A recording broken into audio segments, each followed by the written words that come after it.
In this video, I'm going to show you how to place this idler arm assembly on this Chevy Silverado 2500. Let's install this brand new TRQ part.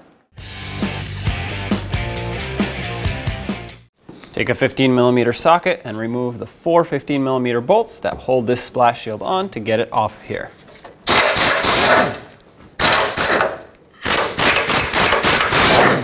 Hold on to it, take the last one off. There it is. Let's also remove this skid plate. You may not have to remove this, but I prefer to do it. It's just 4 bolts and it gives us way more space to work with here. Same 15mm bolts.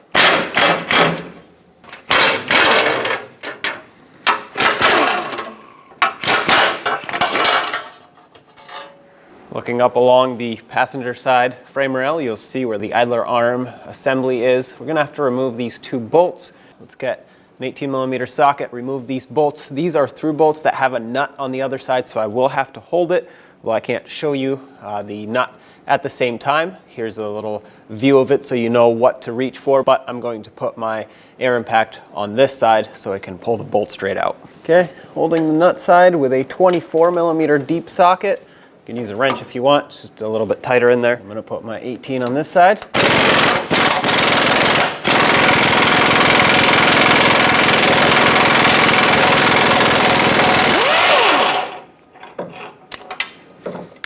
There's one.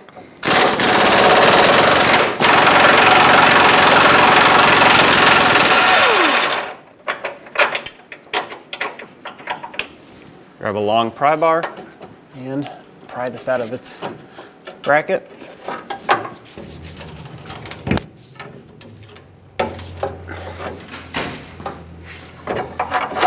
There we go. Where the idler arm goes through, you'll have a 24mm mounting nut. Let's remove that. At this point, you have a few options. You could use a hammer, although a hammer might be a little bit difficult because this is kind of floppy at this point. I mean, you could put this back in the frame, but even so with a hammer, usually the success rate of popping this out is minimal. They do, however, make special tools, and they basically just pop this out of here. That's what I'm gonna go for. You could also use an air chisel if you want to, but once again, not always the highest rate of success there. Now I'm going to attempt to use one of these ball joint separators. This is usually the more gentle way, so I'm going to start this way.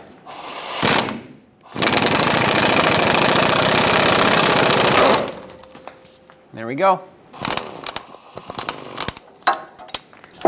Move this out of the way, grab the idler arm assembly, and there it is. If it does not come pre-assembled, put it in a vise, or if you don't have one, secure it somehow. Put the mounting nut on, unless it's already on, and tighten it up. I'm just going to tighten it with my air gun because what happens is this stud here is the pivot point and it spins, and then so if I clamp this whole thing's going to spin. If I clamp this in my vise to try to spin it, the inside's going to spin. So no matter what you do, you have to just be quick about it.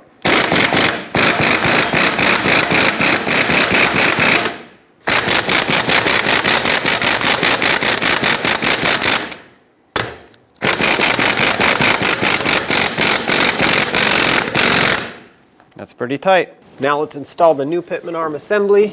Slide this in. And first thing I'm going to do is basically what we left off with, and that is to install it into this linkage. Just like that. I'm going to get that mounting nut started. Tighten it up. 24mm socket on this one. The torque for this is 83 foot-pounds, but if I try to torque it right now, it's kind of going to flop all over the place, so I have to secure it onto the frame first. So let's do that, and then we'll come back to this. Turn this to get it to line up with the frame. There we go.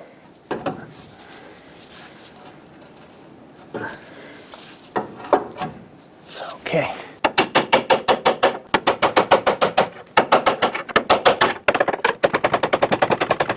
Okay, that's it right there.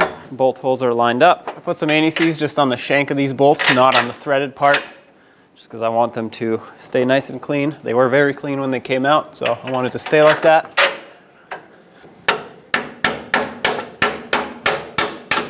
2 mounting nuts on the back side of these.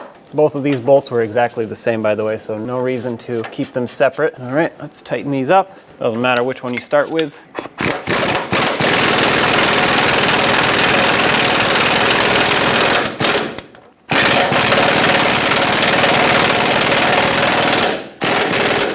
let's torque them down. I will torque them from the nut side, because usually torquing from the bolt side, you have some extra friction of the bolt going through wherever it's going, so that's why I prefer to torque the nut side. The torque on these two is 122 foot-pounds. If your bolt is spinning like mine is, hold it with a breaker bar or a wrench.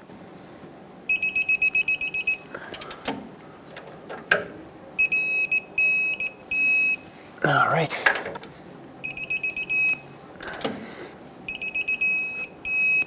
And that's the second one. The torque for this nut here is 83 foot-pounds.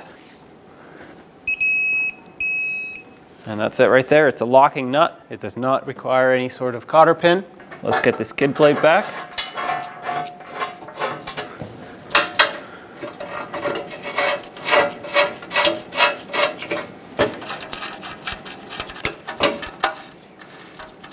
Snug up all 4 15mm headed bolts.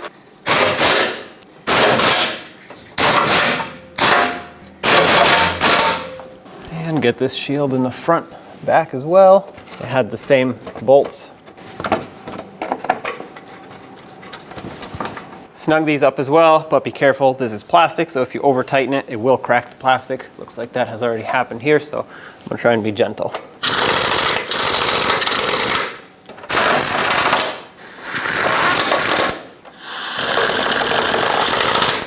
There we go. When only the best will do, demand TRQ. The only company that lets you view before you do. TRQ is committed to offering the highest quality aftermarket auto parts that are engineered for peace of mind. Thanks for using and viewing with TRQ.